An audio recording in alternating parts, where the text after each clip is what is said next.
ભુજમાં આગળ વાત કરીએ તો સુરત પોલીસે ફોરેક્સ અને સાથે જ સાયબર ફ્રોડનો 1550 કરોડનો કેસ ઉકેલી કાઢ્યો છે। સૌપ્રથમ વખત સાયબર ફ્રોડમાં બેંકના કર્મચારીઓની ધરપકડ કરવામાં આવી છે। 1550 કરોડના સાયબર ફ્રોડમાં આરબીએલ બેંકના 8 અધિકારીઓની ધરપકડ કરવામાં આવી છે। રૂપિયા સગેવગે કરવા અને વપરાયેલા આરબીએલ બેંકના 89 એકાઉન્ટની તપાસમાં એક કર્મચારીઓની સંડોવણી હોવાની માહિતી સામે આવી। પૂરતી ખાતરી તપાસ વગર જ કરંટ એકાઉન્ટ ખોલવા માટે 25,000 થી લઈને 2.50 લાખ રૂપિયા સુધીના અપાતા હતા।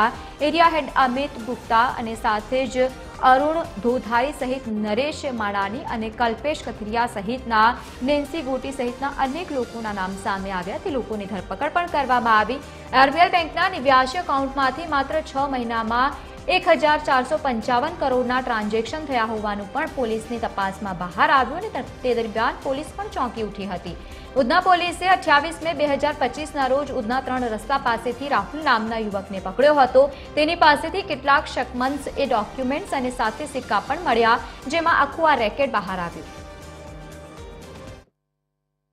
એસઆઈટી દ્વારા ઊંડાણપૂર્વક તપાસ ચાલુ હતી। એ દરમિયાન પોલીસના હાથમાં કેટલીક એવી બાબતો આવી કે જે સીધું એવું દર્શાવતું હતું કે જે બેંક એમ્પ્લોઈઝ છે એ લોકોનું સીધું ઇન્વોલ્વમેન્ટ આમાં જણાઈ આવ્યું હતું। અને આ પ્રકારની ઘટનામાં પોલીસની પાસે જે પુરાવા મળ્યા છે એ પુરાવા તરીકે ટોટલ 8 બેંક એમ્પ્લોઈઝને પોલીસે આજે અરેસ્ટ કર્યા છે।